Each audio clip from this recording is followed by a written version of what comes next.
So earthen building is something is very simple and very easy, but many people who never do it, you start to think, oh, look at the brick, it's so heavy, I cannot do that, too much, too hard, or something like that. But actually, it's harder than, it's easier than you think, a lot easier when you start to do it a little bit. And then what we need to know a little bit about earthen building is it's quite different from normal building, many ways. The first thing is wall bearing system. It's not post and beam system. There's many things that against our belief. Like many people, most of us, we grew up with post and beam system. We always think if there's no pillars, it's not strong. It's nothing to hold the roof. But actually, without the pillars, make earthen building stronger. But if you put the pillars in the wall, that make the house weaker. Because wall bearing system is like the weight is spreading out around the whole house evenly. But if you have the pillars blocked in the middle of the wall, cannot spread the weight to the next side.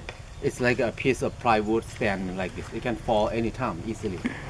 That's why earthen building is so good when they have earthquake. It will not collapse easily. So because it's spreading weight and then hold each other. And one thing is the soil that we use to build, we never bake it. Anything that process or pass some, we use a lot of heat. It starts to have edge. Yeah, but soil that we use, we never bake it, so there's no edge. It lasts many thousand years. So that's the different thing. For example, like a cement. Cement is you use limestone to burn more than 1,000 Celsius to make cement. So it turned to ash. The ash is cement or lime, but lime is they use lower heat than that. So when we start to use cement, you start to count the edge. The first year, second year, third year. 40 years ago, they averaged the edge of concrete house about 80 years. After 80 years, it start to deteriorate very slow. It crumble later. But later on, they start to later on they start to develop cement more. They make the edge of cement shrink more. Now the average of concrete house about 50 years. Because we develop it too much. Anything, if we develop it, it will be shorter life. Like a computer, cell phone, anything. If we do it very fancy, it less life span. So, earthen building, we did not break it. We did not do any process with it. That's why it lasts so long. The oldest one is almost 2,000 years old.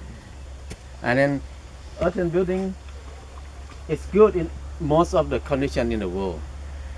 It's good in the fire, in the wind, in the storm, in the rain. No problem with rain. Only one problem is flood. So if we can avoid flood, your house lasts so long. So it's good to think about to build earthen house in an area that's very high. If it's low, make a big mound of dirt, and then you can dig a pond and use the dirt from the pond to make a mound of dirt and build a house on top of it, something like that. So, and then another thing is against our thinking quite a lot is normal building. We use the hardness or the strength of the material for building the house, like a hardwood. We use cement, we use iron or something like metal. But soil is not about that. It's totally opposite. The dirt that we have here, we can break it by hand easily. But when we add the dirt in the water and then knead it very well, and then let it dry, and after that you cannot break it by hand anymore, even it's the same material. That's because of the vacuum system. Every grain of sand, when we bind together, and then when we add water in there, if water will push the air out, there's no air inside, and then the clay will block the air to get inside. So after the water evaporates, it sucks each other very strong. So this is what we use to build earthen house. That normally people do not think about it much. So that's the different thing. So many times the soil that we use may be different, but when we build into the wall, it's very similar. It can carry a lot of weight. Small building, we can add like a 10 by 10 meters, 10 by 10 meters building. We usually add 7 tons of earth, of dirt, of soil on top of the roof. It carry a lot more, way more than normal concrete house can carry it, because it's wall bearing system also. So, how to build earthen house? The first thing is just think about where to build the house first.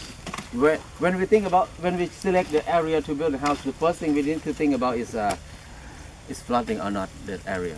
Think about flood is the most important thing. And then after you get the spot to build, the second thing is design. I think the best person who can design the house is the owner of the house, not architect. Because you live in that house, you just ask yourself what you need, and then you know exactly what you want. And then you just build it in the way that you want it. It belongs to your house. So that's the best, right? And then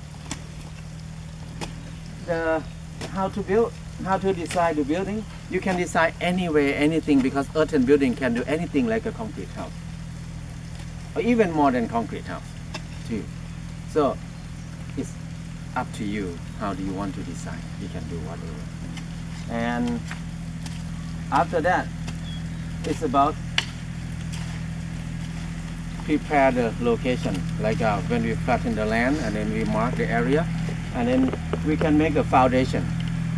Normally we make foundation above the ground. It's opposite way of thinking of normal people, because normally when we think about foundation, we always dig underground and pour a lot of concrete in there.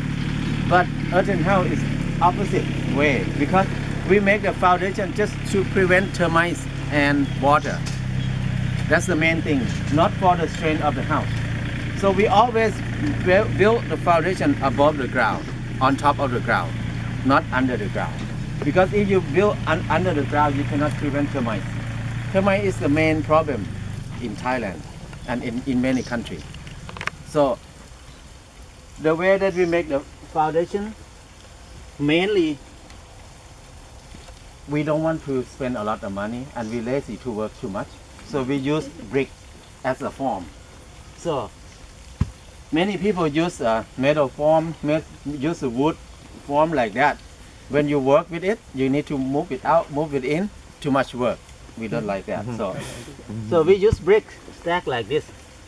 It can go square or go round, go whatever you like to. And then just fill up with cement in there. And if we don't want to spend a lot of money, we can add a lot of rock in there or broken concrete. Add in there and pour cement on top of it. But if you want to spend more money, if you have too much, you can buy rebar. You can add rebar, or you can use bamboo. You use whatever you want to, but it's not necessary because it's wall bearing system. Wall bearing system is different from post and beam system a little bit, like one house. If the weight on top 1 ton, and then if it's post and beam, you have 10 pillars. 1 ton you divide into 10 pillars. Each pillar will carry 100 kilograms. So the weight in pressing on one spot 100 kilograms. That's why it can cause cracking and sinking in some spot. That's why they need to dig very deep and pour the concrete underground to connect all the pillars together. But for earthen house, it's wall bearing system. 1 ton on top, you divide on top of the wall, every square foot around the wall. So in each square foot, you maybe carry less than 10 kilograms from 1 ton. So it's not a lot of weight pressing down.